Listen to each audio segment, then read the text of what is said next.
perkuliahan. Nah, minggu lalu ada yang ingat apa kita pelajarin apa minggu lalu? Ada yang ingat?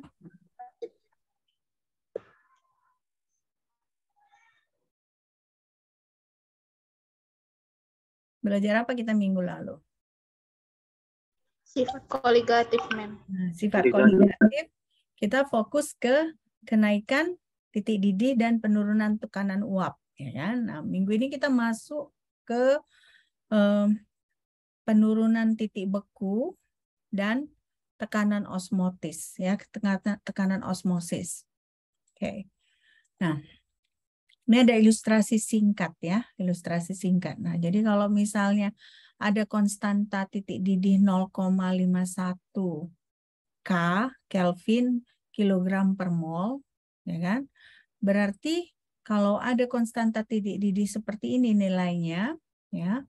Nah, ini molalitasnya itu jika molalitasnya itu 0,01 molalitas terlarut, maka peningkatan titik didihnya hanya 0,051 Kelvin. Ya. Nah, jadi kenapa? Berarti kita lihat di sini ini tidak disebutkan nama zatnya ya. Dia hanya disebutkan konstanta titik didihnya ya, baru molalitas dan peningkatan titik didihnya. Nah, bagaimana dengan benzen? Nah, benzen ini kita lihat pada 2,53 K kilogram per mol, kenaikan titik didihnya adalah 0,25. Nah, apa yang kalian lihat? Di sini nilai K-nya adalah 0,51.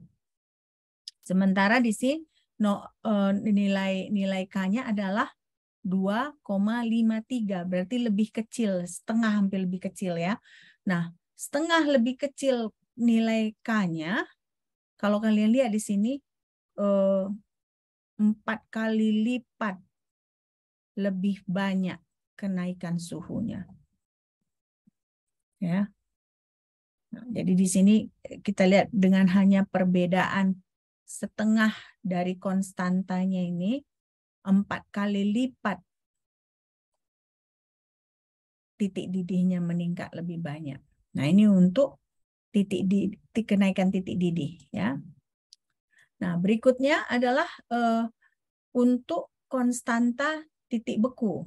Nah, ini konstanta titik bekunya 1,86 Kelvin kilogram per mol. Nah, di sini ada zat terlarutnya 0,1 mol per kilogram. Nah, penurunan titik didihnya hanya 0,9 Kelvin. 0,9 Kelvin. Nah, bandingkan dengan si yang pertama ini, dia hanya 1,86. Nah, ini 40. Ya, lebih besar. Nah, tapi kalau kalian lihat tidak drastis naiknya. Dia hanya cukup drastis ya. Ini 0,9 Kelvin. Nah, ini jadi 4,0 Kelvin. Ya. Jadi bisa kita lihat di sini nilai K ini ya berpengaruh kepada penurunan titik beku, ya kan? Nah, nilai K ini juga berpengaruh pada kenaikan titik suhu, titik didih, ya. Oke, nah ini ilustrasi singkat ya. Oke, nah sekarang kita masuk ke depresi titik beku, penurunan titik beku. Nah, kalau misalnya kita punya pelarut padat murni, namanya A, nah baru di dalam larutan itu ada zat terlarut yang mempunyai fraksi mol XB, ya kan? XB. Nah, berarti kalau kita mau menentukan bagaimana penurunan titik bekunya, ya, kita mulai dengan potensial kimia juga. Potensial kimia. Nah, potensial kimia, nah pelarut padat murni, potensial kimia A, ya, pada solid, ini S solid, berarti potensial kimia padat murni pada larutan itu sama dengan potensial kimia padat murni ditambah RT ln XA. Nah, XA itu adalah fraksi mol dari si pelarutnya. Ya kan? Coba kalian catat dulu biar kalian bisa mengikutinya.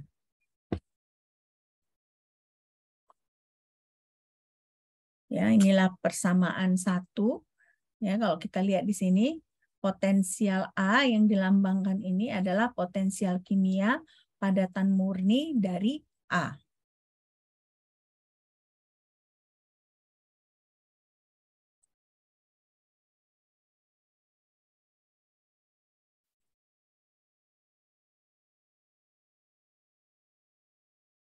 Oke. Ya. Nah, sekarang berarti kalau kita bandingkan dengan persamaan minggu lalu, ya kan?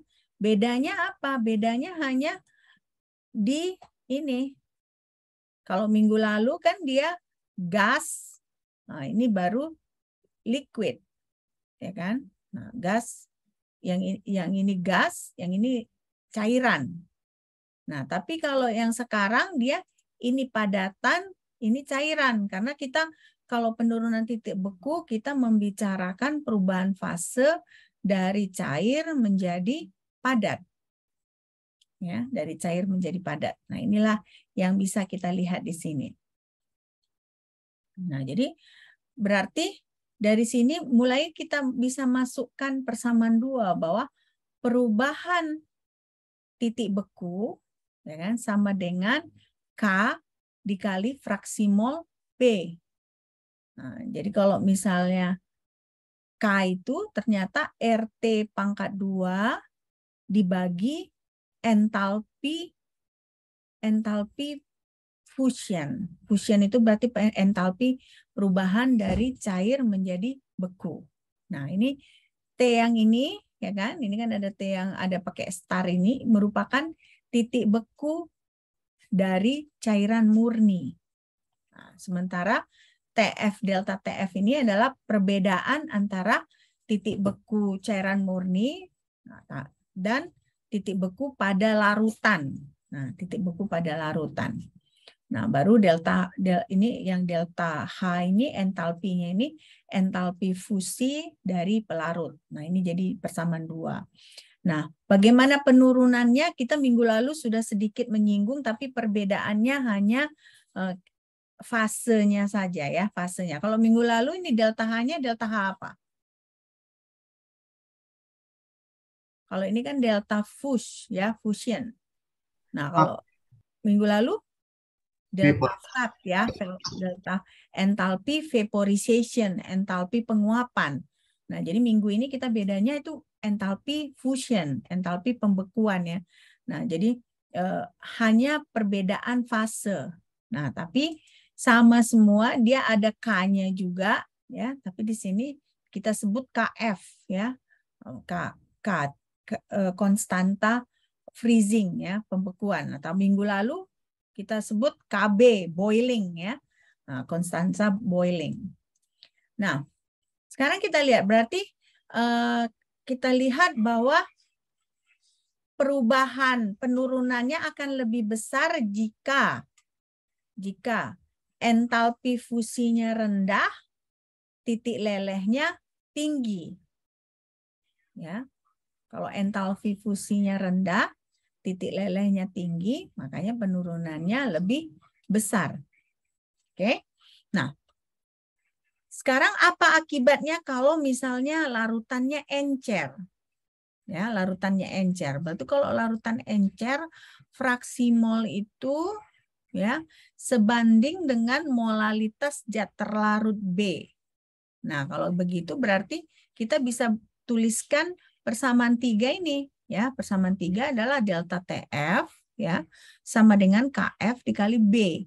Nah, KF ini adalah konstanta titik beku ya. Ada contohnya minggu lalu kita lihat dari tabel itu ada beberapa contoh nilai KB dan KF dari beberapa senyawa. Nah, sementara B ini adalah molalitas. Nah, jadi kalau misalnya larutannya diencerkan, nah delta TF ini kita bisa hitung dengan mengkalikan nilai konstanta freezing dengan molalitas dari zat terlarut.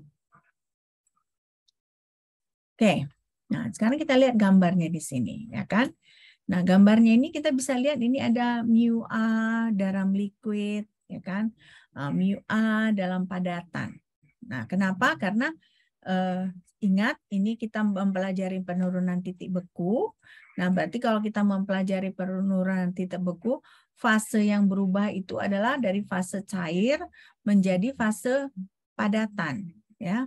Nah, karena B-nya ini dikit, ya kan?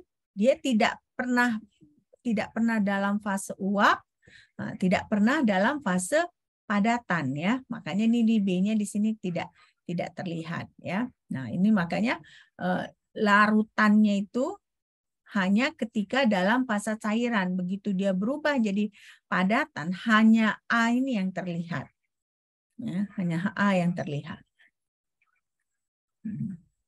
Nah, di sini kan dituliskan B zat terlarut yang tidak larut dalam A padat. Nah, jadi tidak terikut si B di dalam padatan tersebut.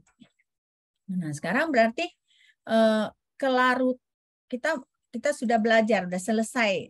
Ya, udah selesai penurunan titik beku, ya. Sekarang kita masuk ke larutan. Nah, kelarutan kalian tentunya nanti bertanya langsung. Loh, kelarutan kan bukan sifat koligatif, ya.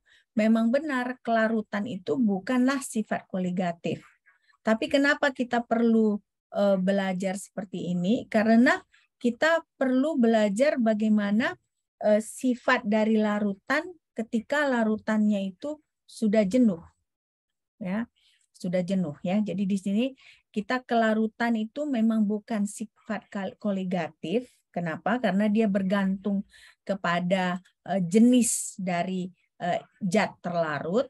Nah, tapi kalau kita misalnya mau melihat di sini, yang mau kita lihat adalah larutan yang jenuh. Nah, begitu larutan jenuh itu, nah itu bisa kita asumsikan, perkirakan dia sebagai sifat koligatif, ya. Nah, jadi bagaimana kita melihatnya di sini? Kita melihatnya harus dari sisi kesetimbangan. Nah, kesetimbangan berarti bagaimana? Zat terlarut yang tidak larut dalam kesetimbangan dengan zat terlarut yang larut. Nah, coba, membingungkan katanya. Zat terlarut yang tidak larut dalam posisi kesetimbangan dengan zat terlarut yang larut. Karena kalau misalnya larutan jenuh itu bagaimana definisinya menurut kalian? Larutan jenuh itu bagaimana definisinya?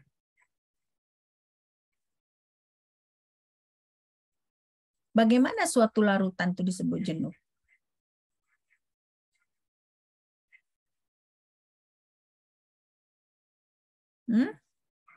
Bagaimana suatu larutan itu disebut larutan jenuh? Ada yang bisa kira-kira kasih saya ini jawaban? Larutan yang tidak bisa lagi melarutkan. Larutan yang tidak bisa lagi melarutkan. Tetapi ada nggak sebagian dari zat terlarut itu yang sudah larut? Ada kan? Nah, makanya di sini disebut kalau kita mau nyebut potensi dari larutan jenuh itu berarti ketika zat yang terlarut tidak lagi larut itu ada kesetimbangannya dengan zat yang terlarut. Ya kan? Jadi kalau misalnya garam kalian larutkan mungkin banyak sedikit bisa larut semua, ya kan? Nah, kalian tambah lagi masih bisa larut. Nah, nanti pada satu saat pada satu posisi kalian masukkan lagi garam itu tidak lagi terlarutkan, ya, tidak bisa lagi dilarut. Tapi kan ada sebagian garam itu terlarut. Nah, berarti kalau kita berbicara larutan jenuh, nah kita harus lihat bahwa potensi kejenuhannya itu adalah saat zat yang terlarut tidak larut setimbang dengan zat terlarut yang larut, ya. Oke. Nah, berarti dalam larutan jenuh itu, ya kan, si mu B-nya ini, ya, mu B padat murninya ini sama dengan mu B. Ya, jadi potensi kimia padat murni sama dengan potensi kimia pada larutan. Ya. Nah, ini kan beda dia kan, ini ada starnya. Nah, ini enggak ada starnya. Jadi potensi kimia padat murni dan potensi kimia B dalam larutan adalah sama. Tunggu saya buat ini, saya salah ketik ya. Potensi dalam padat murni kan mu B sama dengan potensi kimia B dalam larutan. Oke, inilah larutan yang jenuh itu tadi. Nah, tapi ingat ya, sebenarnya tadi saya bilang apa? Kelarutan itu sifat koligatif atau enggak? Tidak, Mem. Ya, Mem. Tidak. Kelarutan itu bukan sifat koligatif. Tetapi kenapa kita belajar di sini? Karena ketika saat dia jenuh, nah dia bisa kita asumsikan sebagai sifat koligatif. Ya. Nah, jadi makanya ini perkiraan aja ya. Nah, tapi kita tetap masukkan karena ini bagian dari pelajaran juga. Oke. Nah, berarti kita masuk ke persamaan 4. Ya. Jadi kalau kita tahu mu B, ya kan? Nah, sama dengan mu B star L ditambah RT ln XB, fraksi mol B. Makanya kita bisa asumsikan kalau mu star B dalam kurung S sama dengan mu star B dalam kurung L. Berarti ini dalam apa nih fasenya? Padatan. Padat murni, ya kan? Sama dengan bukan padat murni, ini padat murni sama dengan ini dalam posisi cairan, nah ditambah RT ln XB, ya, fraksi mol B. Oke. Nah, berarti kalau kita gabungkan persamaan 1 dan 4 ya, kita bandingkan ya, kuantitasnya mengacu kepada zat terlarut B.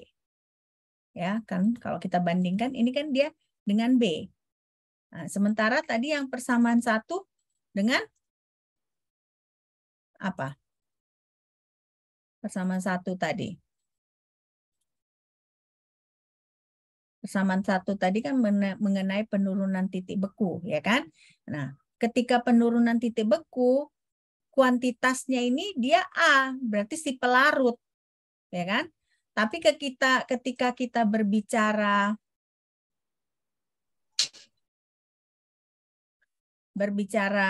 kelarutan, ya kan? Kuantitasnya itu dia B, si zat terlarut. Nah, berarti dari sini kita bisa mencari bagaimana kaitannya antara kelarutan dengan suhu. Nah, adakah kaitan antara kelarutan dengan suhu? Ya. Nah, sekarang kita cari korelasinya. Ya kan? Nah, kita mulai di sini. Nah, sekarang apa tujuannya? Tujuan kita menemukan fraksi mol B pada saat kesetimbangan ketika suhunya adalah T. Ya. Jadi itu tujuannya.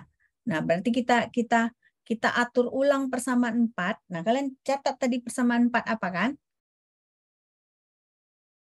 Nah, kalau mengingat lagi, ini persamaan 4-nya. Nah, ini persamaan 4, ya kan? Nah, kalau kita atur ulang lagi, kan bisa kita atur ulang kan?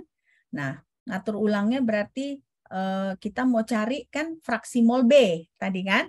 Nah, berarti karena kita mau mencari fraksi mol B, kita harus tata ulang lagi persamaan 4 ini kan? Nah, bagaimana kita menata ulangnya? Nah, kita tata ulang seperti ini, ya. Jadi ln fraksi mol B sama dengan potensial kimia B pada saat padatan dikurang potensial kimia B pada saat cairan dibagi RT. Nah, ternyata kan kita tahu kalau perbedaan potensial kimia ini itu sama dengan negatif entalpi fusion, bukan entalpi, energi bebas Gibbs, energi fusion bebas Gibbs. dibagi RT. Ya. Nah, inilah yang kita dapat. Berarti kita bisa lihat kaitan antara fraksi mol B dengan energi bebas Gibbs. Ya, jadi tujuan pertamanya kita mau melihat berapa fraksi mol B pada kesetimbangan ketika suhunya adalah T. Ya.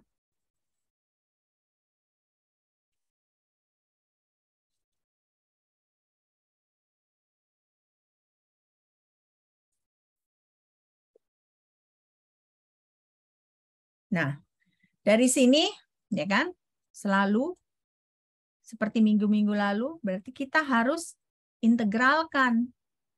Nah, integralkan kan. Yang ini kita integralkan terhadap fraksi mol, ya kan?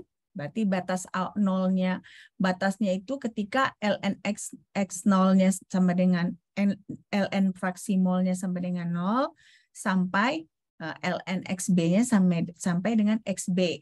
Nah, sementara yang di sini kita mulai dari berarti titik beku awal sampai titik kenaikan titik didihnya. Ya. Nah, makanya kalau kita diferensiasikan, bisa di sini ntar ya. Oke, nah kita diferensiasikan ya kan, seperti ini dia. Batasnya itu 0 dengan ln xb. Nah, d ln xb sama dengan r ini kan konstanta kan, kita keluarkan ya kan. Nah, integrasi dari titik bekunya, titik beku ya kan, sampai T, nah, baru delta fusion H dibagi T pangkat 2 dt. Minggu lalu kenapa nih jadinya T pangkat 2? Ingat nggak? Di penurunan itu kan ada alasannya kenapa ini T pangkat 2. Karena sebenarnya perbedaan ini tidak terlalu jauh gitu ya. Bisa kita anggap sama gitu ya. Makanya ini jadinya T pangkat 2 ya. Nah, ini berarti enthalpy fusion dibagi T pangkat 2 dt. Nah, sekarang apalagi yang bisa kita kerjakan di sini? Bisa nggak kita anggap enthalpy fusion ini sebagai konstanta?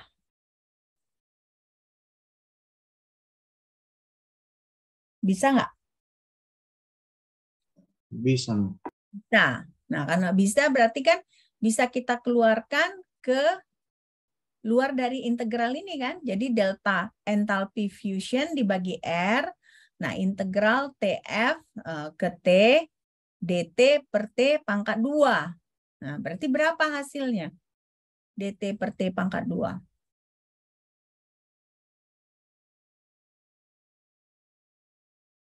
Apa hasilnya jadinya? Integral dx per x pangkat 2 sama dengan berapa? Super T2 dt. Coba hati-hati. Integral dx per x pangkat 2. Sama dengan berapa?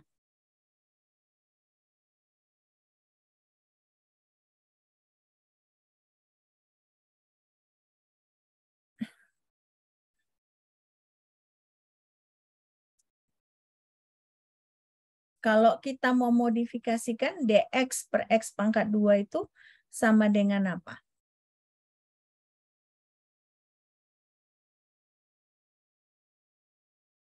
Minggu lalu kan udah kita bahas ini kan. Integral dx per x pangkat 2. Nah, bagaimana caranya? Dx per x pangkat 2.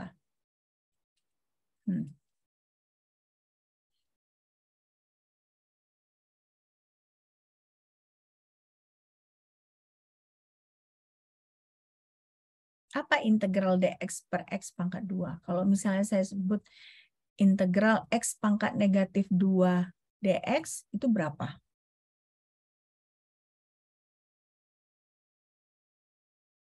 Min seper X tambah C. Nah, min per X. Nah, tadi Surya bilangnya kan 1/X kan. Nah, belum tepat ya karena lupa negatifnya ya kan. Kalau misalnya salah di negatif nanti kan di delta T-nya kamu buat T dikurang TF ya. Tapi karena ini sudah negatif, nah Kak jadinya TF dikurang T ya. Makanya dia tidak boleh salah negatifnya. Jadi makanya di sini ln XB, ln dari fraksi mol B itu adalah entalpi fusion dibagi R dikali 1/TF dikurang 1/T. Nah, inilah persamaan 5, ya kan? Nah, kenapa kita anggap ini konstanta? Karena entalpi fusinya si H ini, entalpi fusinya si B ini tidak berubah, tidak bervariasi terhadap kisaran suhu. Ya. Nah, jadi kita bisa anggap sebagai konstanta. Oke? Udah ngerti ya? Coba dipelajari lagi integralnya. Itu masih terus menerus kita pelajari pakai ya. Jadi jangan dilupakan integralnya ya. Nah, jadi kalau kita bisa lihat nih persamaan 5 ini diplot pada gambar 3 ya. Diplot pada gambar 3. Nah, mana gambar 3?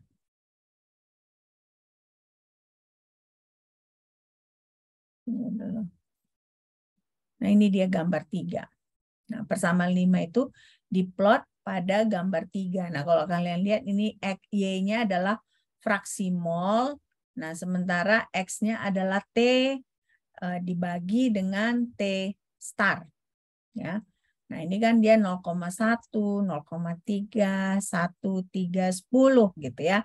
Nah, berarti kan berbeda dia kan. Nah, jadi kita lihat di sini. Kan? Jadi persamaan 5 diplot pada gambar 3. Nah, kenapa? Apa maksud gambar 3 itu? Berarti kelarutan B ini menurun saat suhu diturunkan dari titik lelehnya. Ya, berarti artinya apa? Zat terlarut dengan titik leleh yang tinggi, ya. Titik leleh yang tinggi dan entalpi peleburan yang besar memiliki kelarutan rendah pada suhu normal. Nah, jadi kalau titik lelehnya tinggi, nah, entalpi peleburannya besar, kelarutannya rendah pada suhu normal. Ya, itu maksud dari si gambar tadi. Nah, berarti persama, tapi ini ada catatan ya.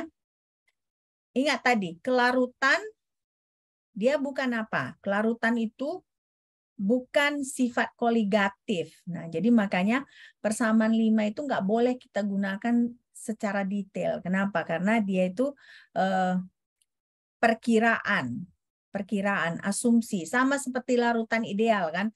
Larutan ideal itu kan juga asumsi, perkiraan.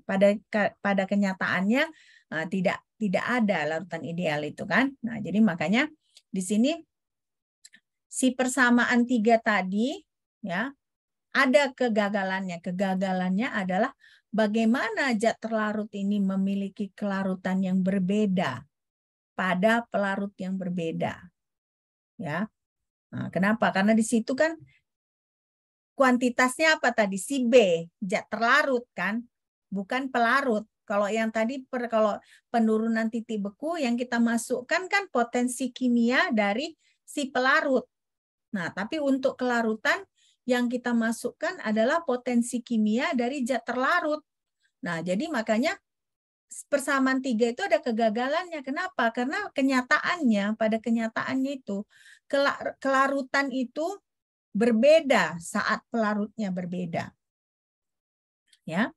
Jadi makanya tidak bisa kita gunakan persamaan 5 secara mendetail atau secara terus-menerus karena ada kegagalannya di sini. Tapi perlu kita pelajari. Kenapa? Karena tadi pada posisi jenuh, ya, kita bisa asumsikan bahwa kelarutan itu tidak berpengaruh pada jenis dari pelarut.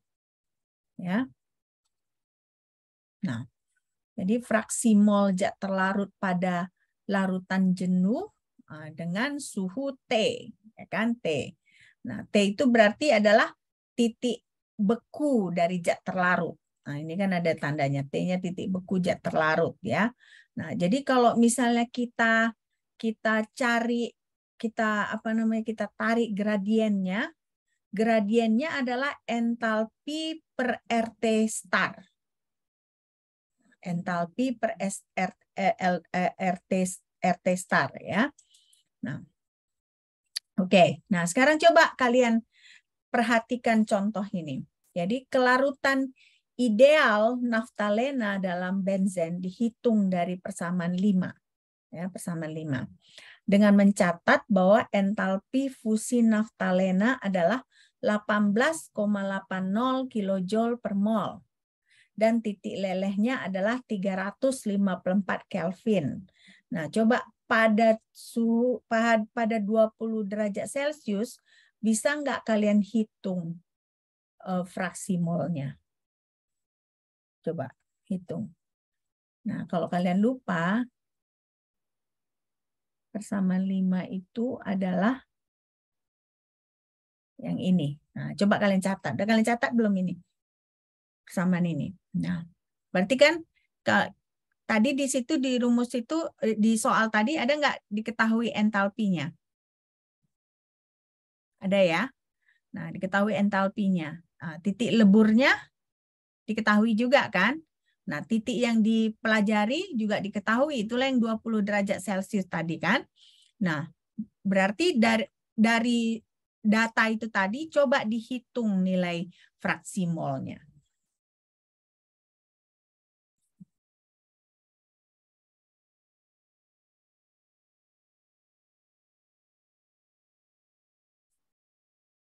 Soalnya perlu lagi ya. Perlu lagi kan? Iya. Nah, coba berarti hitunglah fraksi molnya. Fraksi mol dari naftalen. Berarti naftalen ini adalah zat terlarut ya. Nah, dia dilarutkan di dalam benzen. Nah, tapi kan kita nggak perlu informasi tentang benzen karena ini dianggap sebagai apa tadi? Dianggap sebagai larutan yang jenuh. Nah, jadi properti dari benzen itu tidak perlu kita ketahui gitu ya.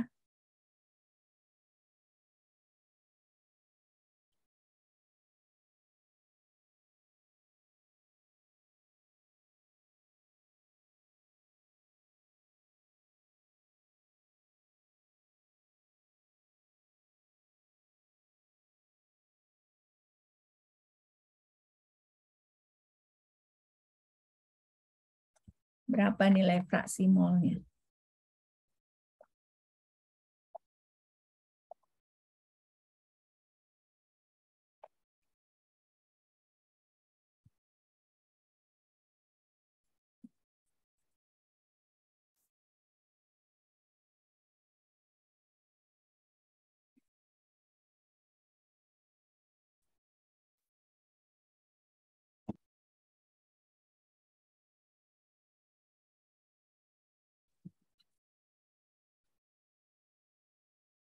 Udah, aku ke jemput Rana dulu ya. Iya. Biar ibu di mobil aja. Oke. Bisa Bang Dian yang turun kan? Bisa.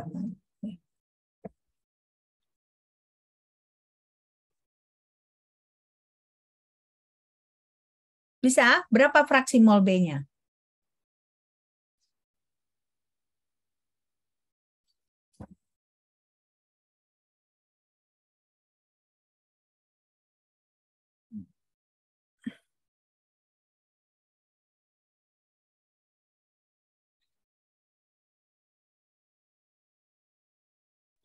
Minus ya, Mem. Iya, itu LN-nya yang minus kan? Nilai LN-nya baru minus. Nah, kalau kita ketahui berapa nilai LN-nya? LN fraksi mol B-nya.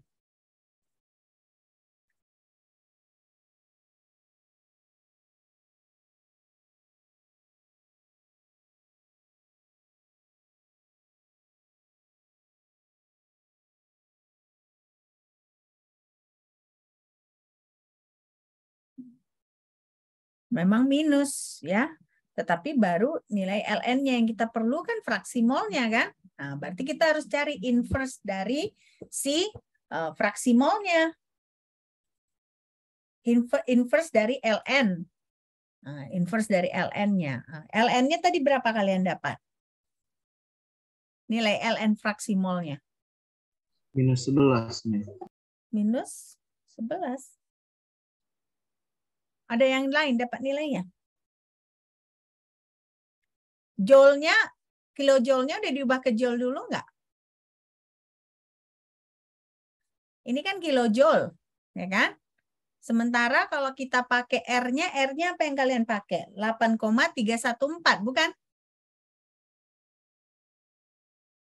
Nilai R-nya apa yang kalian pakai?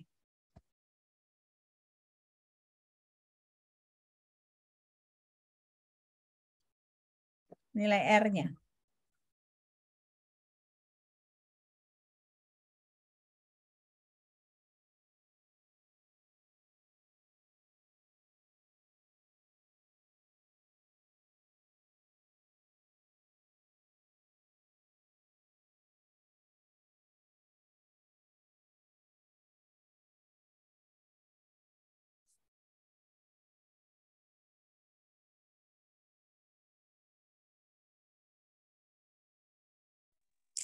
Mem, kalau saya dapat ln XB-nya itu minus 1,356, Mem.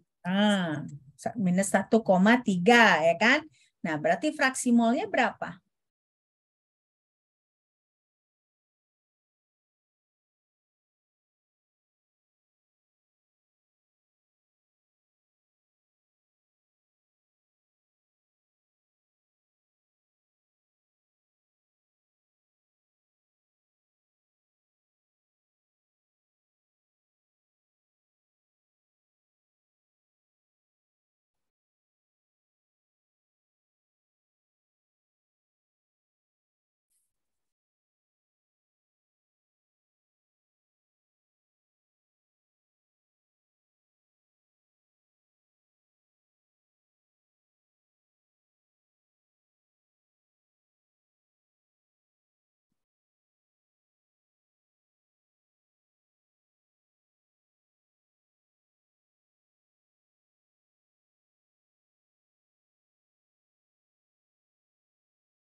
Oke, berapa nilai fraksi molnya?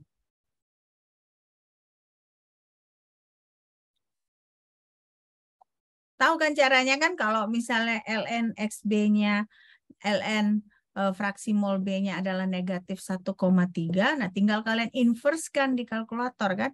Nah, inverse dari ln itu berapa nilainya? Berapa dapatnya?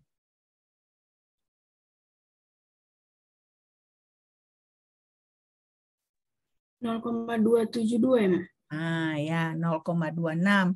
Tergantung kalkulatornya. Kebetulan kalkulator saya kan 0,26. Kamu kan ini tadi negatif 1,3 berapa? 35 kan?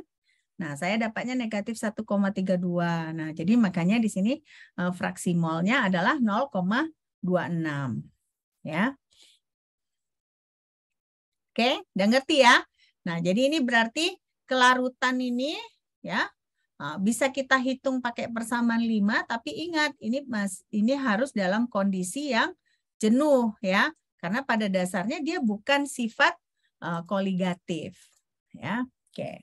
Nah, sekarang berarti bagian terakhir dari sifat koligatif itu adalah osmosis ya. Ya. Ada osmosis. Nah, osmosis ini dari kata Yunani yang artinya mendorong. Mendorong. Nah, berarti kita berbicara kalau ada misalnya dia corong gini ya, pipa, atau dia ada satu membran dengan membran lain. Nah, dia bisa berjalan larutan dari satu sisi ke sisi lain. Nah, jadi di sini disebut perjalanan spontan perlarut murni ya ke dalam larutan yang dipisahkan oleh membran semi-permeable. Nah, jadi misalnya ada larutan-larutan, ada membran semi-permeable. Nah, si larutan itu dia bisa berjalan ya. Nah, itulah tekanan osmosis. Jadi oleh membran yang dipisahkan oleh membran semi-permeable, membran yang permeable ke pelarut, tetapi tidak ke zat terlarut. Ya, jadi zat terlarutnya tidak berpindah, hanya pelarutnya. Ya, nah, jadi di sini tekanan osmotik ini lambangnya pi besar gitu ya. Kan kalau pi, tapi dia pi huruf besar. Nah, ini tekanan yang harus diterapkan larutan untuk menghentikan masuknya pelarut. Nah, tekanan yang harus diterapkan pada larutan untuk menghentikan masuknya pelarut. Nah, apa aja contohnya? Contohnya itu kalau kita misalnya mau menghitung massa molar. Nah, menghitung massa molar itu kita pakai namanya metode osmometri. Nah, itu adalah kita menggunakan sifat koligatif dari tekanan osmotik. Nah, itu yang pertama. Yang kedua ini kalau kita ada proses dialisis. Ya. Nah, proses dialisis itu proses apa?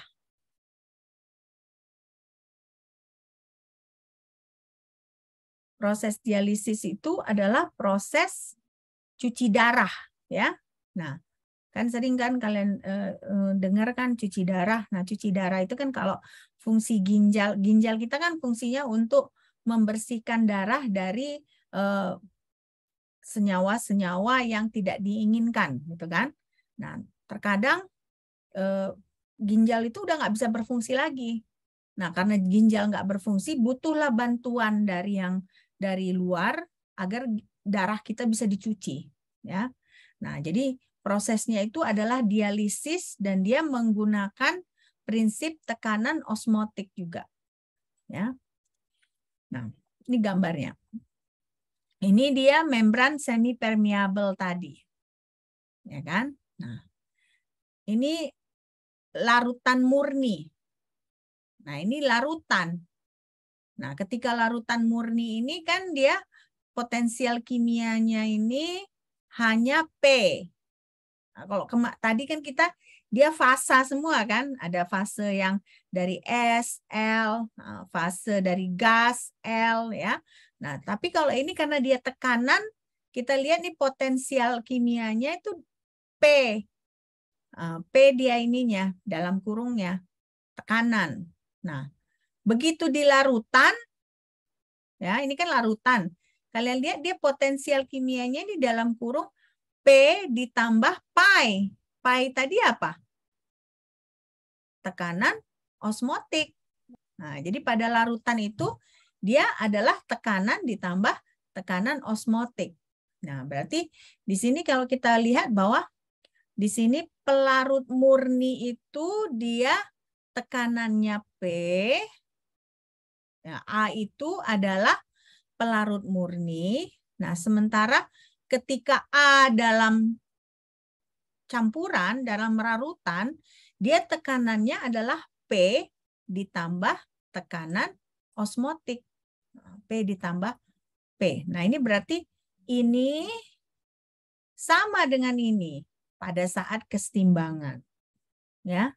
Jadi potensial kimia A pada tekanan P itu sama dengan potensial kimia A pada saat di larutan. Nah, itulah tapi posisinya harus pada saat kesetimbangan. Nah, nanti kita lihat di sini. Nah, ini gambar 4. Nah, ini adalah semi-permeable membrane. Ya, ini adalah tinggi. Jadi, ini permukaan larutan. Nah, sampai permukaan larutan pada corong. Ya kan? Nah, kalau diukur ini adalah tingginya. Nah, tingginya ini adalah sama dengan tekanan osmotik. Nah, sementara yang ini adalah larutan. Ya. Nah, jadi inilah dia percobaan tekanan osmotik. Nah, jadi A berada pada kesetimbangan di sisi membran ketika telah cukup masuk ke dalam larutan. Nah, di sini dia cukup masuk pada larutan. Enggak semua, tapi sebagian. Nah, jadi ada perbedaan tekanan hidrostatik. Nah, inilah dia tekanan osmotik itu. Ya. Nah, jadi kalau gambar 5 itu tadi, tekanan yang berlawanan muncul dari kolom larutan dihasilkan oleh osmosis itu sendiri. Ini kan berlawanan kan, dimasukkan ke sini ya kan, naik ke atas airnya kan, benar nggak? Naik ke atas. Nah, jadi tekanannya ini kan dari permukaan ini ke sini, nah itulah tekanan osmotik itu. Tekanan osmosis ini. Berarti kesetimbangan tercapai ketika tekanan kolom itu sama dengan tekanan osmotik. Ya. Nah, itulah kesetimbangan. Nah, ini sekarang ada fitur yang sulit. Nah, bagaimana kalau misalnya dia ada proses pengenceran? Ya. Jadi kalau misalnya bertambah pelarutnya, kan dia berarti menjadi encer. Nah, jadi kalau menjadi encer, bagaimana kita mengaturnya? Karena tidak ada aliran dan konsentrasi tidak berubah. Ya, jadi bagaimana kita mengaturnya? Nah, jadi berarti di sini kita harus aplikasikan termodinamika osmosis ya. Nah, jadi di sini pada kesetimbangan potensi kimia pelarut harus sama di setiap sisi membran. Nah, kalau kita lihat di sini tadi kan.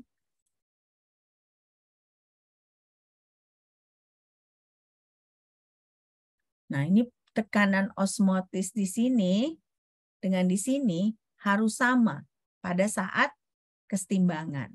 Ya.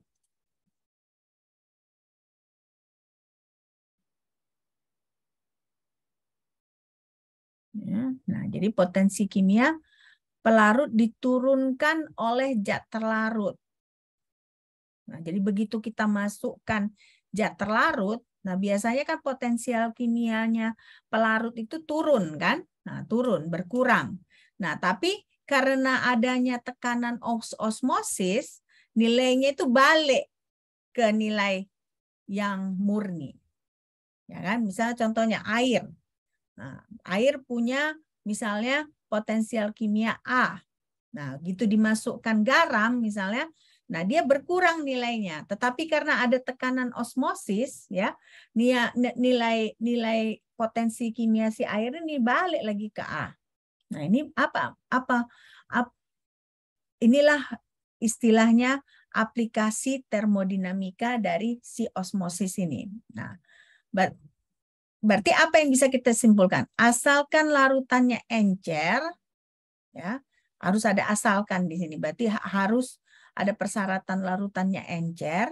Nah, tekanan ekstra yang diberikan, berarti ada tekanan ekstra yang diberikan itu sebanding dengan konsentrasi molar zat terlarut dalam larutan. Ya. Jadi ada sebanding antara konsentrasi molar dengan tekanan ekstra yang diberikan. Nah, nanti kalian bingung kalau hanya dengan kata-kata ya. Nah, berarti kita masuk ke penurunan. Nah, jadi sama. Ini potensial kimia yang murni, ya kan? Dia lambangnya ini, ya kan? Nah, berarti kalau misalnya ada zat terlarut, nah potensial kimianya kan berkurang, ya kan? Kalau tadinya misalnya 1, nah dia berkurang dari 1 kan? Nah, jadi makanya kita naikkan P ditambah pi. Nah, pi itu apa tadi? Tekanan osmotik. Tekanan osmotik. Osmotik. Nah, tapi harus misalnya kita harus asumsikan larutannya adalah encer.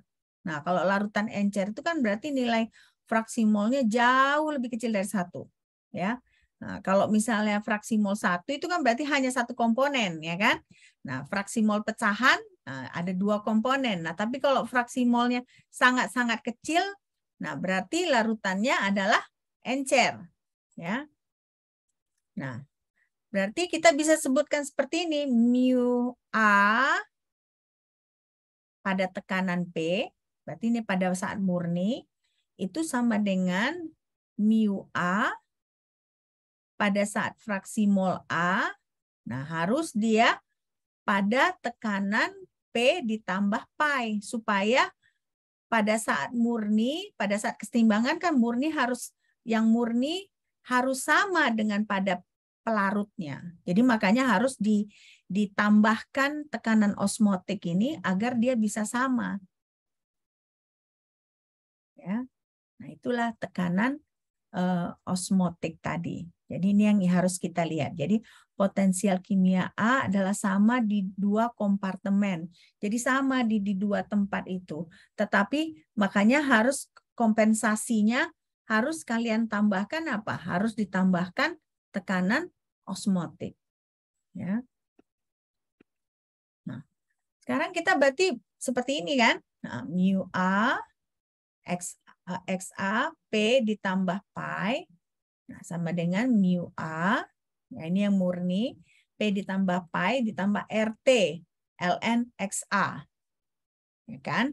Nah, berarti kalau kita gabungkan 2 ekspresi tadi, ya kan, ekspresi yang ini, nah jadinya mu AP nah, sama dengan mu A P ditambah pi ditambah RT ln fraksi mol A. Ya kan? Nah, inilah yang kita dapat. Nah, tunggu dulu, saya takut saya salah ketik ini, kok agak aneh ini, bentar ya. Bentar saya cek dulu ya.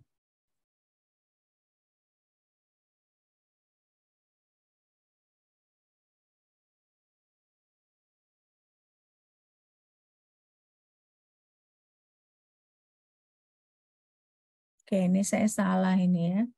Ini harusnya, berarti kan kita mau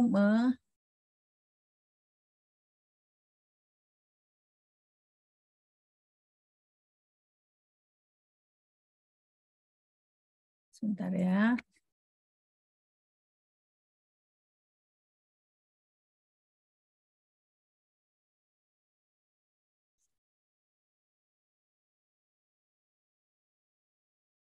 Nah, ini harusnya apa? Tandanya positif atau negatif? Negatif ya. Kenapa? Karena kan berarti kita pindahkan, ya kan? Nah, kita pindahkan yang ini ke sini, ya kan? Nah, jadinya mu A P tambah pi sama dengan mu AP dikurang RT ln fraksi mol A. Ya. Nah, sekarang kita lihat efek tekanannya, ya. Efek tekanan itu kita harus pakai energi bebas Gibbs, ya. GM, PF, P final, ya kan, sama dengan GM P initial integral dari P initial ke P final volume molar dP. Ya, volume molar dP. Nah, berarti kita bisa tuliskan seperti ini. Mu star A P ditambah pi, ya kan, sama dengan mu star AP ditambah integral dari P. Jadi awalnya itu P, baru akhirnya adalah P ditambah pi Vm dP. Nah, Vm itu apa? Vm itu adalah volume molar dari pelarut A. Nah, sebaiknya kalian catat biar kalian mengerti. Coba catat dulu. Udah dicatat belum? Belum, Mem. Nah, coba catat dulu.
Oke, selesai yang ini?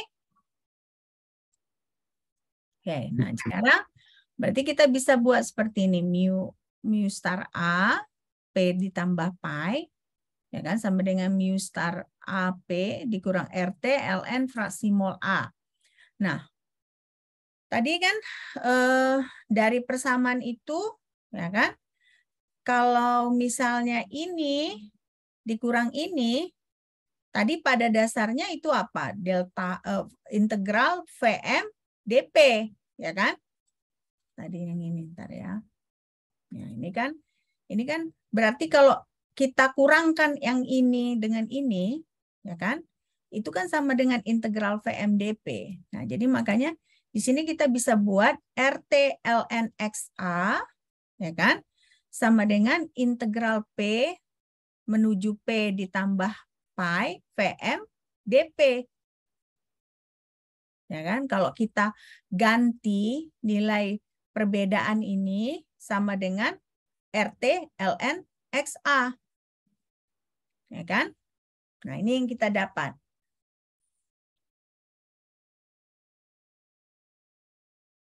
Nah, kalau mengintegralkan ini, bisa nggak volume molar ini kita jadikan konstan? Volume molar bergantung pada tekanan kah atau tidak?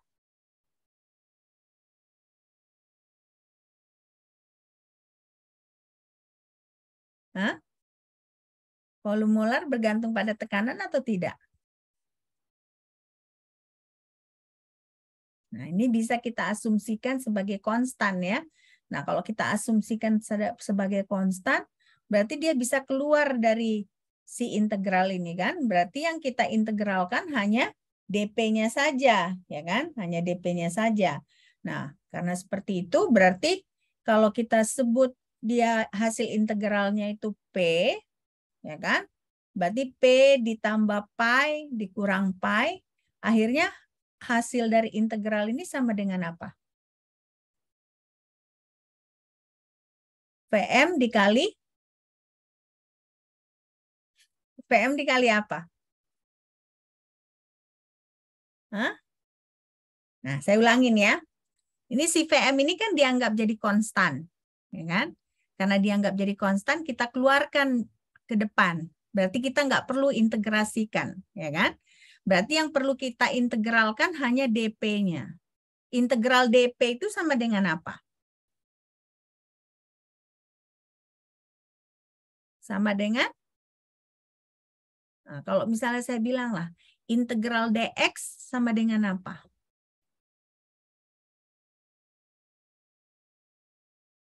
Integral dx. Jadi kalau integral dengan diferensial kan saling mengcancel kan? Nah, jadi kalau integral dx sama dengan x. Nah, berarti kalau integral dp sama dengan P. P. Nah, batasnya itu kan berarti P ditambah pi, ya kan? Dikurang P. Nah, jadi hasil dari ini apa? Hasil dari integral ini. VM dikali apa? P. P. VM dikali P, ya. Nah, kok bingung-bingung kalian? Tadi kan saya bilang, ini VM ini kita anggap konstanta. Nah, kalau kita anggap konstanta kan kita harus kita bisa keluarkan ke sini. Kita nggak perlu integralkan, ya kan? Yang perlu kita integralkan itu kan hanya dp-nya aja, ya kan? Nah, integral dp itu adalah sama dengan P, ya kan? Nah, batasnya itu kan P tambah pi dengan P. Berarti kan P itu jadi hasil dari integralnya itu kan P ditambah pi dikurang P. Nah, berarti kan P dengan P ini bisa saling mengcancel. Nah, makanya hasil dari integralnya adalah VM dikali pi. Ya, udah ngerti belum? Udah ya? Nah, berarti di sini kan kita bisa buat kan seperti ini kan? Nah, ini. Akhirnya VM dikali pi. Nah, berarti negatif RT ln XA sama dengan VM dikali pi. Nah, jadi di sini bisa kita lihat bahwa tekanan osmotik ini juga bisa ada kaitannya dengan fraksi molar dari si pelarut. Ya, fraksi molar dari pelarut. Oke, coba catat dulu ini biar kalian lebih jelas ya.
Oke, selesai nih. Sudah, Ya. Mem. Nah, selesai ya. Nah, jadi kalau misalnya larutannya encer, ya kan? Kita bisa ganti XA ini menjadi ln 1 dikurang XB, ya kan? Nah, berarti kalau larutannya encer, dia kan sangat-sangat kecil. Nah, jadi 1 dikurang XB ini ya pada dasarnya XB juga. Nah, jadi bisa kita ganti seperti ini. RT ln XA sama dengan RT XB. Nah, berarti kalau larutannya encer, kita nggak perlu pakai ln, ya. Jadi RT XB sama dengan pi VM. Nah, jadi ini dengan asumsi dia adalah larutan encer.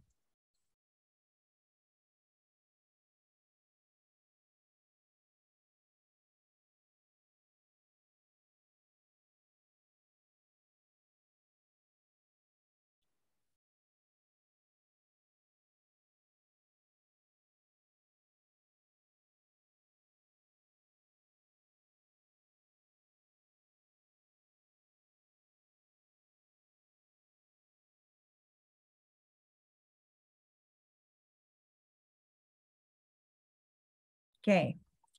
Nah, saya rasa cukup di sini dulu, ya kan?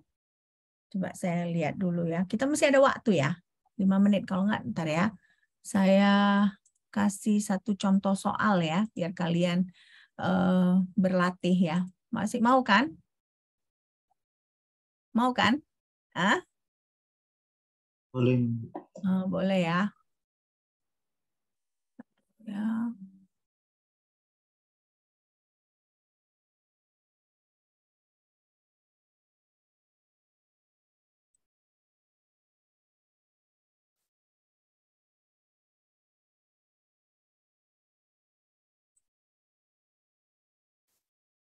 Nah, coba kalian kerjakan ini dulu.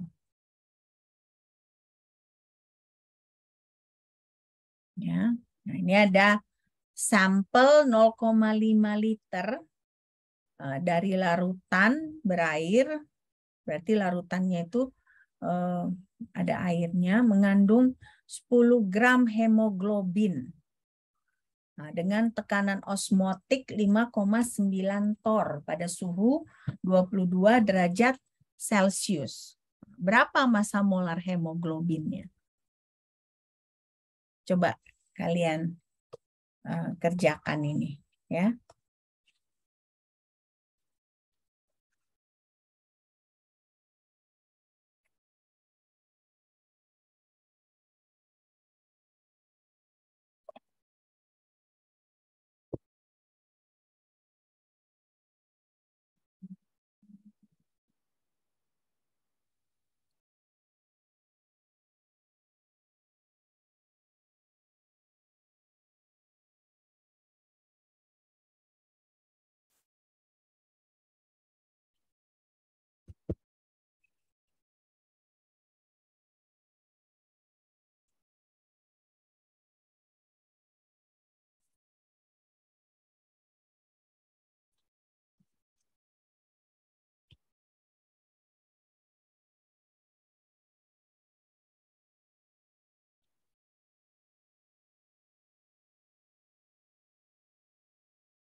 Nah, coba dikerjakan dulu, ya kan?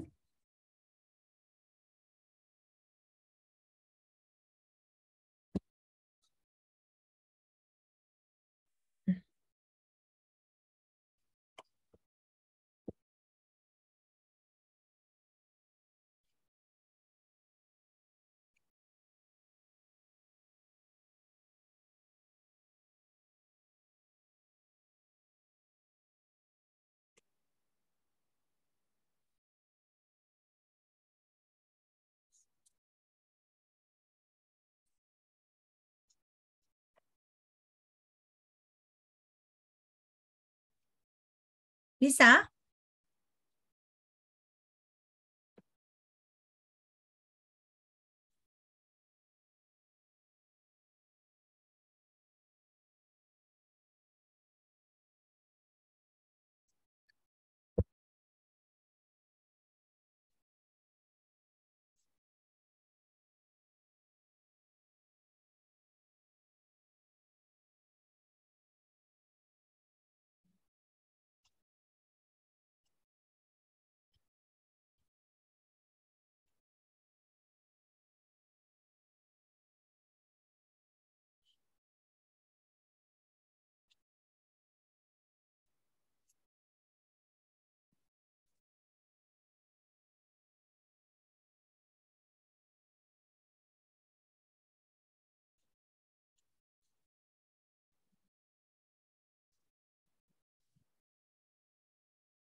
Oke, kita diskusikan aja ya.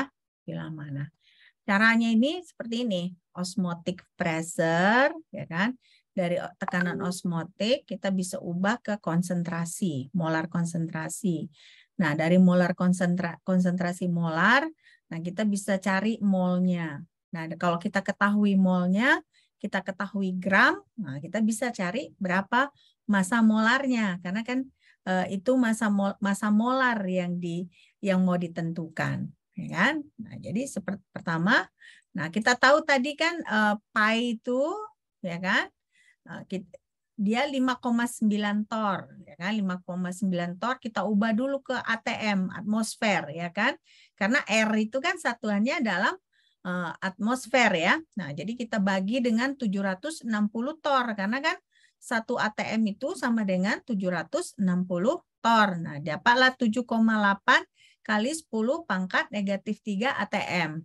Nah, molaritas itu, ya kan, sama dengan pi dibagi RT. Pi itu kan tekanan osmotik tadi. Nah, berarti 7,8 kali 10 pangkat negatif 3. Nah, dibagi 0,08206. Nah, kali ini R yang kita pakai adalah 0,08206 ya, karena kita perlu yang ada satuan ATM-nya. Nah, jadi liter ATM per mol Kelvin. Nah, suhunya tadi berapa? 25 derajat Celcius, bukan? 22. 22. 22 derajat Celcius. Nah, 22 derajat Celcius itu kalau kita ubah ke Kelvin 295, bukan? Iya, Mem. Nah, 295 Kelvin. Nah, dapatlah molarnya 3,2 kali 10 pangkat 4 molar. Ya kan? Nah, di sini ada nggak dibilang berapa liter dia? Di soal ini. Ada 0,5 liter. Nah, berarti berapa mol? Berapa molnya? Berapa molnya berarti? Udah tahu kan? Nah, jadi ingat ya, ini kan 0,05 liter, 0,5 liter. Ya kan? Sementara kita dapat molaritasnya 3,2 kali 10 pangkat negatif 4 molar. Nah, jadi molnya berapa ini?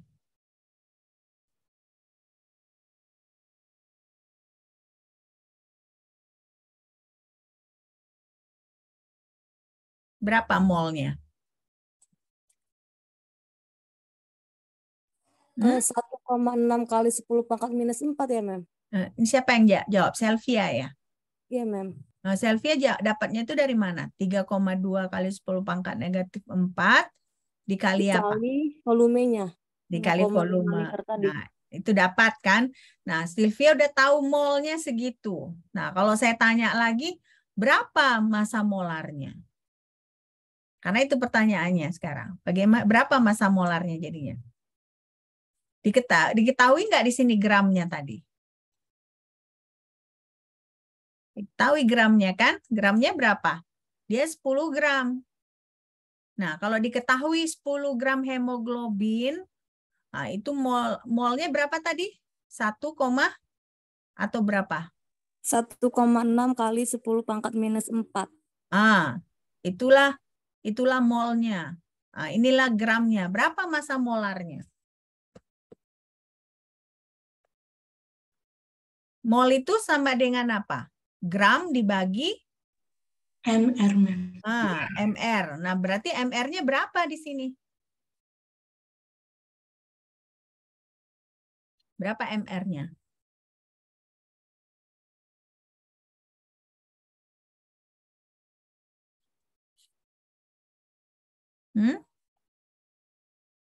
Berapa MR-nya?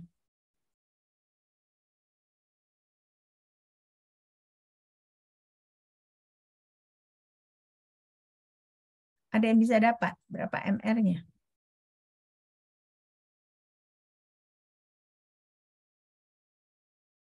Massa molarnya adalah 6,2 dikali 10 pangkat 4 gram per mol. Ya. Oke, nah jadi minggu depan kita UTS ya.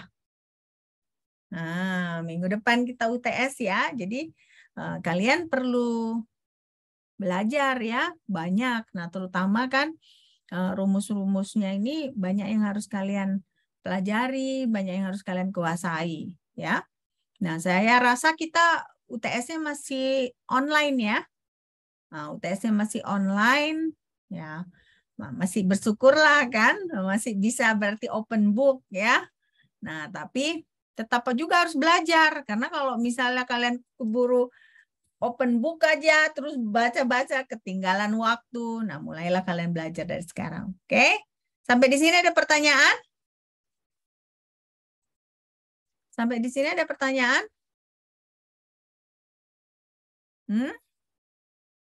Nggak ada? Tidak, Mem. Nah, jadi ini tadi bahan-bahan yang saya berikan ke kalian ini saya ambil dari Atkins ya, edisi ke-11. Nah, jadi kalau kalian misalnya mau pelajari lebih dalam, kalian bisa pelajari. Bedanya cuma saya udah terjemahkan ke bahasa Indonesia tadi ini semua ya. Nah, jadi silahkan pelajari dari textbook. Nah, silahkan latihan-latihan. Nah, supaya nanti ujiannya makin bisa. Oke, kalau tidak ada pertanyaan, kita akhiri kuliah kita. Sampai jumpa minggu depan di saat tes.